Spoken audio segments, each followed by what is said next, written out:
శ్రీమాత్రే నమ. జయ గురు దత్తాత్రేయ నమ.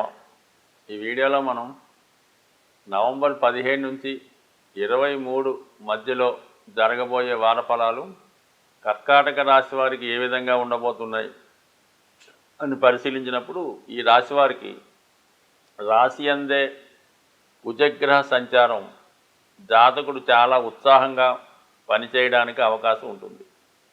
ఏ ప్రయత్నమైనా వాయిదా పడకుండా ఇమీడియట్గా ప్రారంభిస్తే అనుకున్న పనులు సకాలంలో పూర్తయ్యే అవకాశం ఉంది. ఇది కొత్తగా ఉద్యోగ ప్రయత్నం చేస్తున్న వారికి, లేదంటే వారి ఉపాధి కొరకు ఏదన్నా వ్యాపారం కానీ చేద్దాం అనుకున్న వాళ్ళకి చాలా వరకు ఈ కుజగ్రహ అనుకూలత చాలా అనుకూలంగా ఉన్నది. ముఖ్యంగా ఈ రాశివారు ఏదైనా స్థిరాస్తి కొనుక్కునే ప్రయత్నం చేస్తుంటే వారి యొక్క ప్రయత్నం కూడా ఈ వారంలో, అంటే ఇమీడియట్గా కాకపోయినా తొందరలో నెరవేరే అవకాశం ఎక్కువగా ఈ రాశి వారికి కుజగ్రహ అనుగ్రహం అంటే సుమారుగా రాబోయే 2 నెలల వరకు ఈ రాశి మీద ఉంటుంది. కాబట్టి ముఖ్యంగా ఉద్యోగ ప్రయత్నంలో చేసే ప్రయత్నాలు ఫలిస్తాయి. ఇందులో ఎవరి యొక్క సలహా కానీ రికమెండేషన్ కానీ ఏమీ కూడా అక్కర్లేదు. వ్యక్తిగతంగా మీరు ప్రయత్నం చేస్తే 100% మీ యొక్క ఓన్ శక్తి సామర్థ్యాలతో ఉద్యోగ ప్రయత్నాలు ఫలించే అవకాశం ఉంది. అలాగే మీలో ఉన్నటువంటి టాలెంట్కి తగిన గుర్తింపు రావడం జరుగుతుంది. అలాగే మీకు ఏదన్నా హ్యాపీగా మీ యొక్క ఆలోచనలకు తగు విధంగా ఏ ప్రయత్నం నెరవేరే అవకాశం ఉంటుంది. సో ఇది ఈ కుజగ్రహ అనుగ్రహం వల్ల ఈ రాశి వారికి చాలా వరకు ఈ వారంలో చేపట్టిన కార్యక్రమాలు విజయం అవుతాయి. ఇక ముఖ్యంగా ఈ వారంలో ఏర్పడినటువంటి ఇంకొక యోగం ఏంటంటే షష్ఠ లాభాధిపతుల మధ్య పరివర్తన.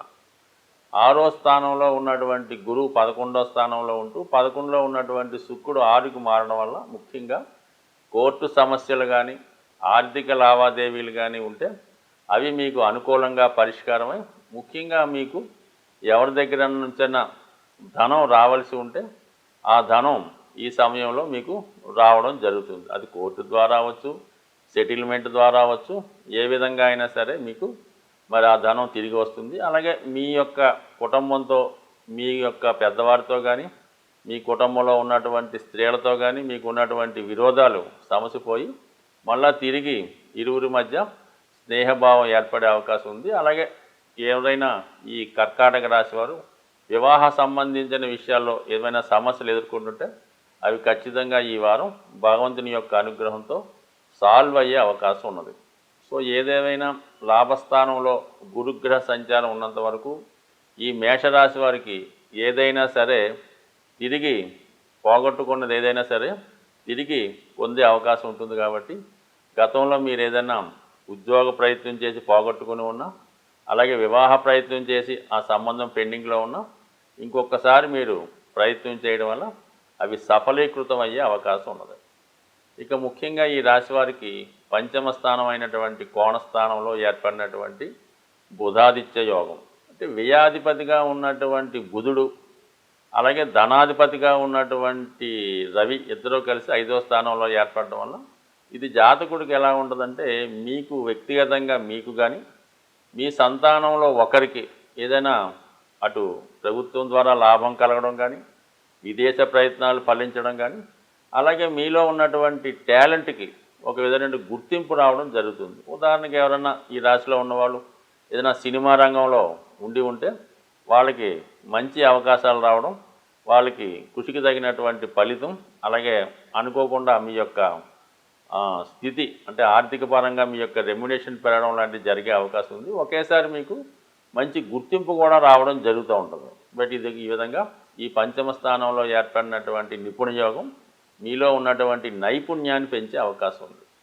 అయితే ఇవన్నీ అనుకూలంగా ఉన్నప్పుడు కూడా మరి గత కొంతకాలంగా అష్టమ స్థానంలో సంచరిస్తున్నటువంటి శని భగవానుడు ప్రస్తుతం ఇంకా కొన్నాళ్ళ పాటు అష్టమ శని ప్రభావం ఈ కర్కాటక రాశి వారికి ఉంటుంది. కాబట్టి మీరు చేస్తున్నటువంటి ప్రయత్నాలకి ఎవరో ఒకరు అడ్డు తగిలి మిమ్మల్ని సక్సెస్ కాకుండా ప్రయత్నం చేస్తుంటారు.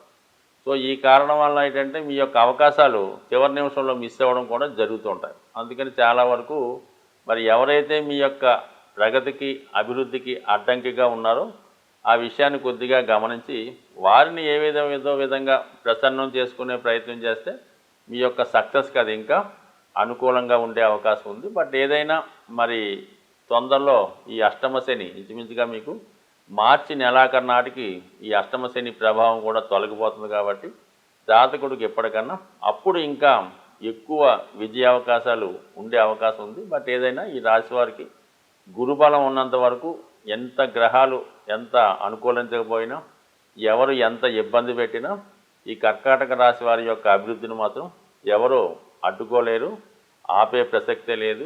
సాధారణంగా గ్రహాల యొక్క స్థితిని అనుసరించి కొన్ని ప్రయత్నాలు అనుకూలించే అవకాశం ఉంటుంది.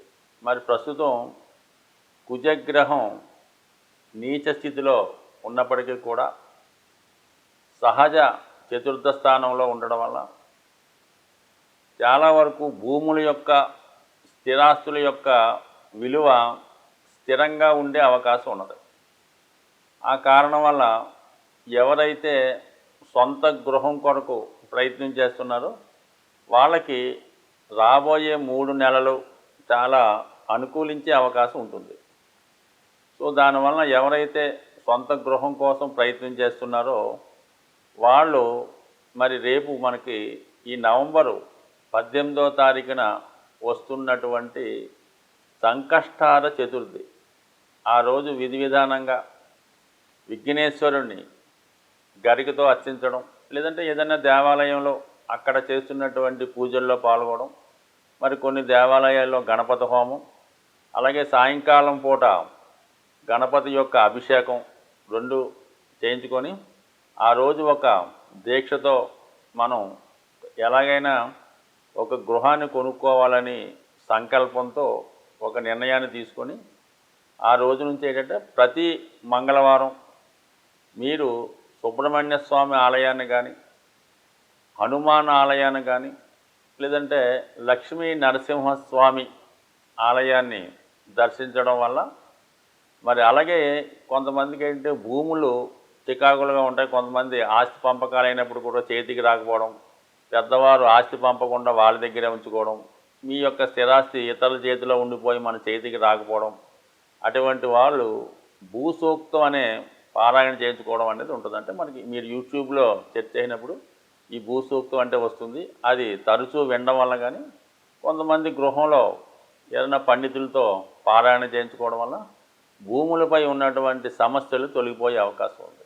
అలాగే ముఖ్యంగా స్త్రీలు ఎక్కువగా స్త్రీలకు ఏంటంటే మరి అద్దెల్లో ఉండి ఇబ్బంది పడటం కన్నా ఏదైనా చిన్నదైన సొంత ఇల్లు కావాలని కోరుకున్న వాళ్ళకి వాళ్ళు ప్రతిరోజు కూడా ఈ కార్తీక మాసం ఎలాగా ప్రతి వాళ్ళు కూడా సాయంకాలం పూట ఇంట్లో దీపారాధన చేస్తుంటారు కాబట్టి మరొక ప్రశాంతమైనటువంటి సాయంకాలం చక్కగా మొదలు పెట్టాలి. ఏంటంటే మణిదీప వర్ణన అనే ఇది కల్పం ఒకటి ఉంటుంది. అది ఒక పూజా విధానం. అంటే మణిదీప వర్ణన అనే అంటే మన లలితా సహస్రనామంలాగా అది కూడా అమ్మవారి యొక్క గృహాన్ని వర్ణించే విధంగా ఉంటుంది. అది మీకు యూట్యూబ్లో దొరుకుతుంది, పుస్తకాల రూపంలో ఉంటుంది. దాన్ని ప్రతిరోజు విధి విధానంగా పారాయణ చేయటం వల్ల అంటే కేవలం స్త్రీలే కాదు మగవాళ్ళు కూడా ఈ మణిదీప వర్ణన పారాయణ చేయడం వల్ల అతి తొందరలో సొంత గృహం అన్నది ప్రతి ఒక్కరికి ఏర్పడే అవకాశం ఉంది. అలాగే నవగ్రహాలను పూజించేటప్పుడు కుజుడిని కూడా పూజించడం, కుజునికి సంబంధించినటువంటి స్తోత్రాన్ని పారాయణ చేయడం. అయితే ఎక్కువగా నవగ్రహాలని మనం పూజించేటప్పుడు అందరినీ కూడా సమానంగా అందరినీ ప్రార్థించాలి.